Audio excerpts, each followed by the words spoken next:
This just in. The journalism field is actively pursuing individuals to join the profession. Characteristics include good conversation skills, curiosity about the world, a strong writing background, and the ability to take notes at a breakneck speed. If this is you or someone you know, please call our tip line. Journalists don't just let us know about what's happening in the world around us, they play an important role in helping us understand what those things mean.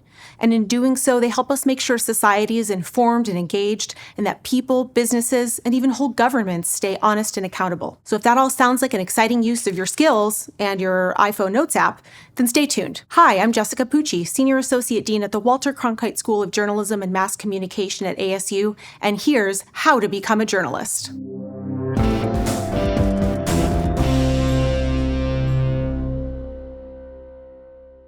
Whether it's on a local, national, or international level, journalists are expert storytellers with a mission to inform the public about what's going on in the world. The field of journalism actually contains many different positions, like editors who make sure everything published is clear and engaging, fact-checkers who comb through each fact one by one to make sure everything's accurate, and publishers and executives who oversee the whole process and manage teams. But often, when we're talking about journalists, we're really talking about the reporters who gather and share information, and producers who project manage individual stories and series, plus photographers and other folks who go out and get the scoop to serve to the information-hungry public. Journalists cover a variety of news topics like politics, sports, local communities, weather, entertainment, technology, basically all the stuff that could come after the line, "Hey, have you heard about?" And their work can be pretty fast-paced. Sometimes you can plan for news, like if you know an election's coming, you can prepare to cover it. But more often, current events are unpredictable, like an earthquake or a scandal that shakes the stock market. That stuff is known as breaking news.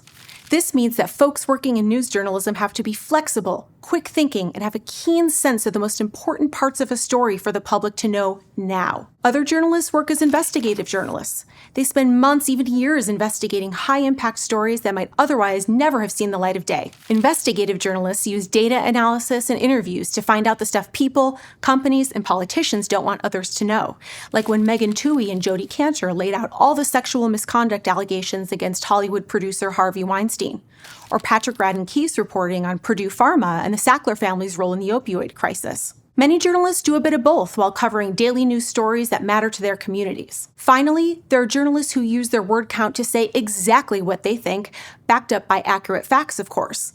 While most journalists generally try to check their opinions at the door, it's crucial for these journalists to take a stance.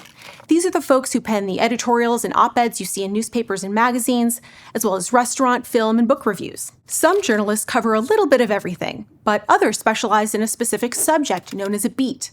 Like a technology journalist might cover the rise of artificial intelligence, while a fashion journalist might document the hot trends of the season. And sports journalists focus on sports. You'll see them on the sidelines, interviewing athletes in the locker room, and going beyond the games to explore the impact of sports on society. There are also lots of different mediums a journalist can work in. Digital journalists write stories and create audio, photo, and video content for news sites and apps, but their work is also what gets printed out old school style in newspapers and magazines. Meanwhile, video journalists report via TV news programs and streaming platforms like YouTube and TikTok. These days, while some journalists are staff reporters, meaning they're employed and salaried by a specific news outlet, many work as freelancers. These folks are self-employed, paid by the project, and might create content for a variety of different publications. Who you work for can have a pretty big impact on how much money you make. A freelancer might pocket a few $100 for each story they write, while a news executive makes a healthy six-figure salary. Same goes for where you live. Journalists working in big cities like New York or DC make on average more than those working in smaller towns. But generally, as of 2023, journalists make a median annual salary of somewhere around $57,000. But no matter what kind of journalist you are, your job is going to be fast-paced and collaborative as you work with a team to tell the stories society needs to know. So if you dream of being like the fast-talking reporter Rosalind Russell in His Girl Friday, or high-minded network producer Holly Hunter in broadcast news, or real-life journalistic heroes like Christiane Amanpour, there are a couple steps you can take to help you land the job and the scoop. For many journalists, their career starts with an undergraduate degree in journalism, although degrees in communications, English, or media studies can also be a good jumping-off point. If you opt for a specific education in journalism, you can expect to study basics like how to structure news stories and effective interviewing and research techniques before learning how to create and edit video content, launch a podcast, analyze a live football game, or even create VR stories. You might also take classes on the business side of media, like advertising, marketing, and finance. And really importantly, you'll study journalism ethics. Ethics are the values and principles journalists live by that ensure our news is accurate, fair, and impactful. In addition to your classes, you should expect to hone your journalism skills with practical, hands-on experience. You'll work to build a portfolio of work across genres and media, from a photo feature on a political rally to an expose on what's really in that fast food burger. You might also want to work on extracurricular projects like the school newspaper or a radio station for even more experience, particularly if you're not strictly a journalism major. You can also seek out internships with media companies to flex your professional media muscle. Some schools have relationships with local and national news outlets to give their students hands-on experience and a window into the world of newsroom work. And some even require you to take on an internship to graduate. Internships and clubs are the best way to figure out what kind of journalism you're drawn to and what you're not so good at.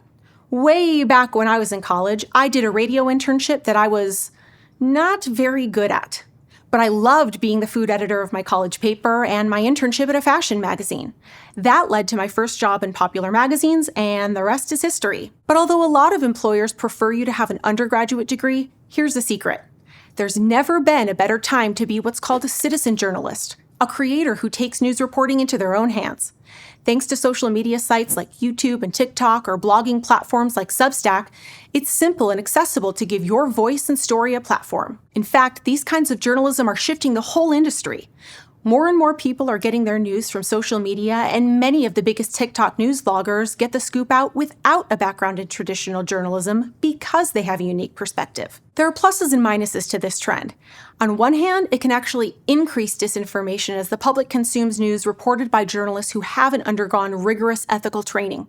But on the other, the rise of social media journalism democratizes the field and can give people an on-the-ground view of important happenings worldwide. Either way, these content creators are increasingly included in the professional media landscape. Like when the war in Ukraine broke out in 2022, the White House hosted a briefing for top TikTok creators so that they could share accurate information with their followers. And in the lead up to the 2024 presidential election, the national political conventions offered press credentials to content creators as a way to get the conventions reported to younger audiences, a first in journalistic history. Like anyone getting their start on social media, if you choose this route, you'll need to work really hard on your own to build an audience, platform, and personal brand. You'll also need to teach yourself all the tips and tricks they teach you in school, like how to conduct an interview. And you'll probably have to work as your own editor and fact checker too, which is not only ethically dicey, but a ton of extra work. All this means it might take a while to grow your audience enough to monetize your channel or gain the reputation you need to get hired by other news outlets as a freelancer. Whatever your path, when the time comes to start applying for professional journalism jobs, the number one thing you're going to need is a portfolio.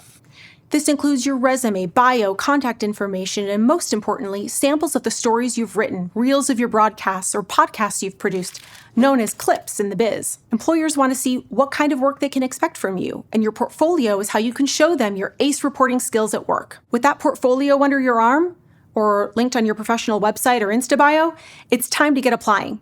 You can look for journalism jobs on job search sites like Indeed or LinkedIn, or submit story ideas, known as pitches, to publications where you think they'd be a good fit. Of course, as with many jobs, networking can also be a great way to get your first byline. If you went to college for journalism, that alumni network can be a great place to land a job. Media pros often turn to schools when looking for the next generation of journalistic talent. Or if you've already worked an internship, the connections you've made there can sometimes help you get in with other media outlets until you've built up a reliable freelance roster, or even landed your first staff reporter job. You might also consider attending journalism conferences and conventions where writers, editors, and reporters from all kinds of publications will be there ready to mingle. Even if it doesn't land you a job, these conferences are a great way to meet people in the field and pick up some journalistic pointers. It's important not to get discouraged when faced with rejection. As the field of journalism shifts thanks to social media, the internet, and AI, there are fewer and fewer traditional reporting jobs. However, as the industry changes, there are all kinds of new jobs opening up, like VR and podcast editors. If you're not yet sure if a life as a journalist is right for you, there are plenty of ways to try it out. If you're still in school, you could try your hand at a few articles for the school paper. This will give you great practice, not only interviewing and reporting, but also working with a team. You might also consider writing for newsletters or organizations like your local community center or neighborhood. You could also dive right in on your own, writing stories, interviewing sources, and highlighting the important topics you think need to be covered. Or if video's more your thing, start that YouTube channel or TikTok account. There's so many ways to be a journalist, so it makes sense that there are so many ways to become a journalist too. It's a field that's exciting, fast-paced, collaborative, creative, and important to the health and fabric of society. It's also a field undergoing a lot of change, but one that offers incredible opportunities for curious minds and original ideas. And that's The Scoop. I'm Jessica Pucci, signing off. Good night and good luck. If you want to learn more about undergrad major options, check out our Fast Guide series where we dive into popular college majors. And check out GoStudyHall.com for more resources. If you want to help us out, give this video a like, comment your favorite news source, and smash that subscribe button. Thanks for watching. See you next time.